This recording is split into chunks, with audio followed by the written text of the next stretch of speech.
happening. And whenever I've asked this question to anybody, they always agree to this.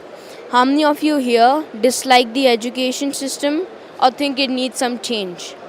Everybody agrees to this. And the reason why I say this is because in a classroom, there are students of the same age but different intellectual abilities.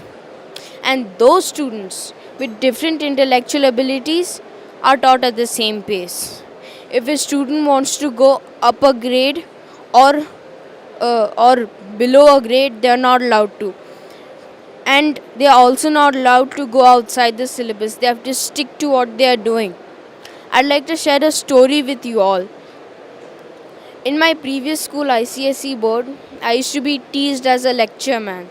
Why? It was just because I went outside the syllabus and the textbooks of my class. And all my teachers discouraging me that, Aditya, stick to the syllabus. This will not come in the exams, and don't do all this nonsense. But I chose to be like that. Mahatma Gandhi has once said, be the change you want to see in the world. And that's why I continued to do what I did.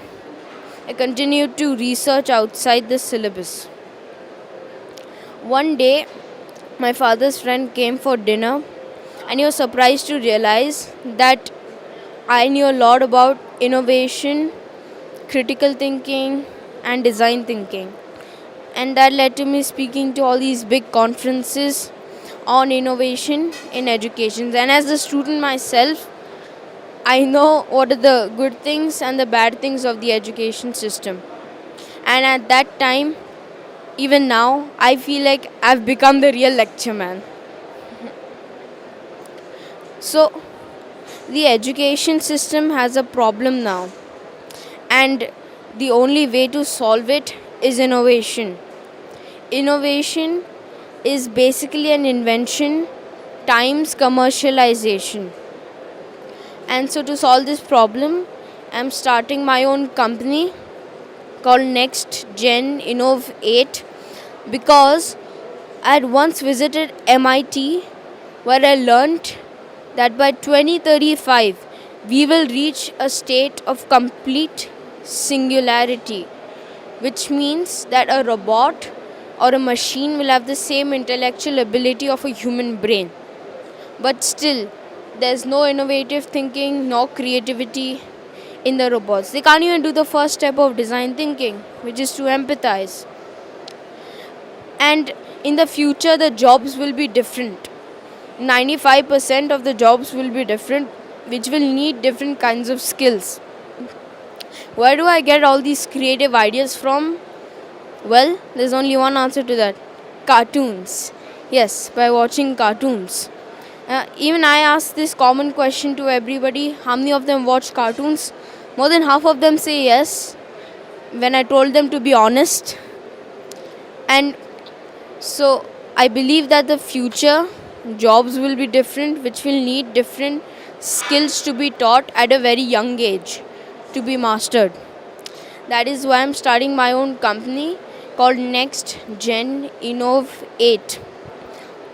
The mission is to set up innovation clubs in every possible school in the world, and our vision is to teach children critical thinking, innovation, problem solving, creativity, skills like that to prepare them for their secure and bright future. So I hope we all have learned something today, and these clubs will teach students various skills in various different ways, like flashcards, teachers, online courses, events, etc. This lab/club will be available in every school for any kind of target audience, any kind of person, in any age, available in any language. So, come join me in my mission of teaching innovation and creativity to students all across the globe, solving problems in their own backyards, and together let us all make the world a better place to live in. Thank you. Nowadays, technology is also being used in the classrooms, and edtech companies are focusing a bit too much on the technology side for the classroom rather than what the students are learning. So a teacher who used to teach from a physical textbook now teaches from a smart computer or a smart board. The problems still remain. The students need to learn important skills to prepare themselves for their future. And edtech companies are focusing more on the technology of which they are learning through.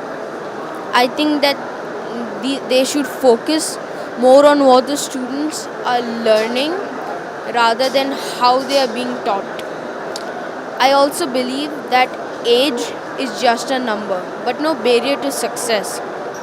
In my grade 6 midterm exams, I had applied for a course at Harvard, the SBA Summer Business Academy, where I learnt about business basics, and the Summer Coding Academy, where I learnt about my Python basics. So it started like this. The course was actually meant for 18 plus, but I still filled the application and I was 11. And in a matter of 2 days, I received an email saying that my application was brilliant. It was amazing, but I was heartbroken. It was because they did not accept me just because I did not fit in their age criteria.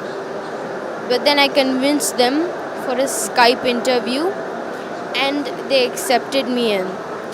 When I was studying there, I noticed a few differences between the education there and the education here. It was that the teachers paid 100% attention to class and they cared a lot for the students. Second, that the teachers gave real life examples to make you understand the concept.